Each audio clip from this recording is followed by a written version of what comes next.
Mike Wallis. Where's Mike? Show yourself. He's here, debonair. I could have made an effort, Mike, getting dressed. It's all right, it's all right. There are no rules at Bettakultcha. In fact, that's one thing that people admire about this event, is that, you know, anything goes. And I think Mike is probably going to stretch the parameters of what is acceptable at Bettakultcha. Is that right, Mike? No, he's not, actually. I'm just making it up. But I'm going to hand you over to Mike Wallis. Give it up. Big round of applause. Mike Wallis! Can everybody hear me okay? Yeah? Yeah? No? Yes? Good? Yeah? Good.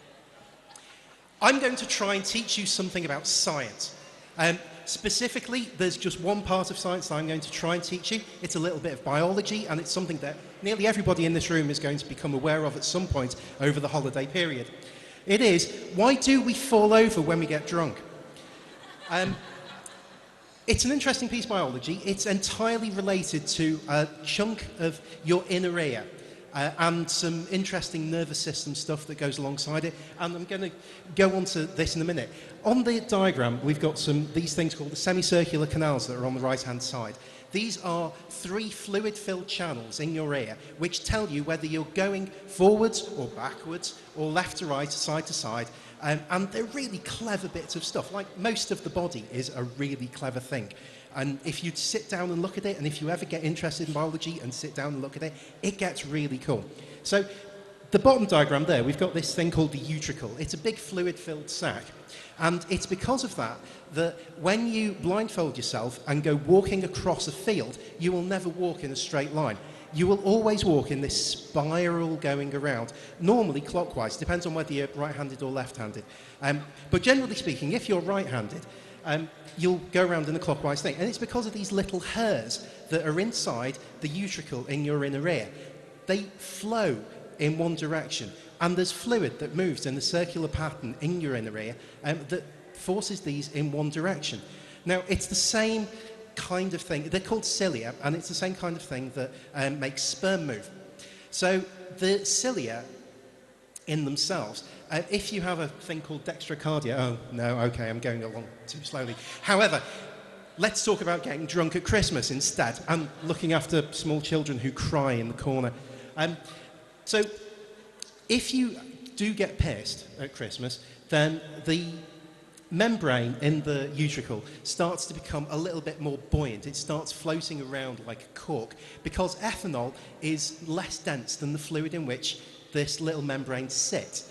So you get this thing called the vestibular ocular reflex. So the more that this little membrane floats about, the more that your eyes move. And this can produce a thing called nystagmus. So as you get more drunk, you start exaggerating your movement because your eyes can't actually track where they're supposed to be looking.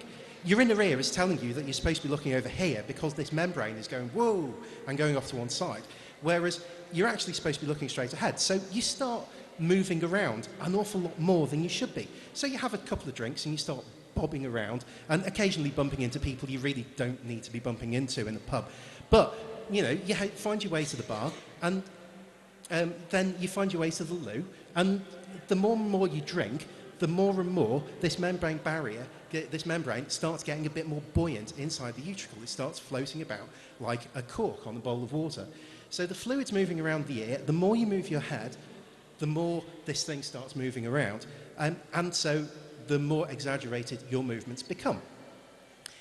This is fine until you reach the point where you've started to have a bit too much.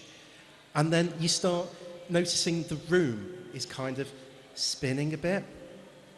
And I think everybody's probably come across this a bit, but the room starts spinning a little bit around, and you find yourself going, okay, I kind of need to stop drinking now. The problem is, when you get to this point, you've probably had too much. Okay, you really have. So you go home and you lie down and the room's still spinning, and you're lying down on the back, you're looking at the ceiling, and the room is going, whoa, and it's spinning around, and you lie on your side and it's going the wrong way, it's going like this and it's going like that, and eventually you start being sick. This is your body's perfectly normal reaction to this kind of thing. It thinks that you've been poisoned, and you have. Alcohol's a toxin, it's bad for you.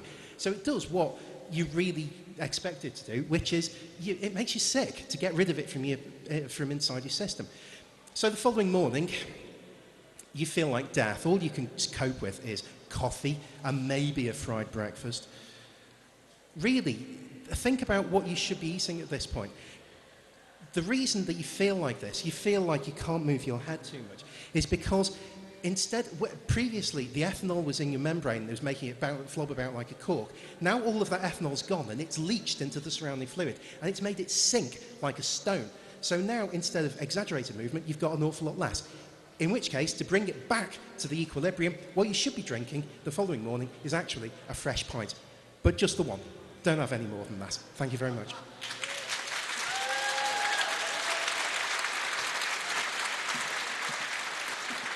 Mr. Mike Wallis.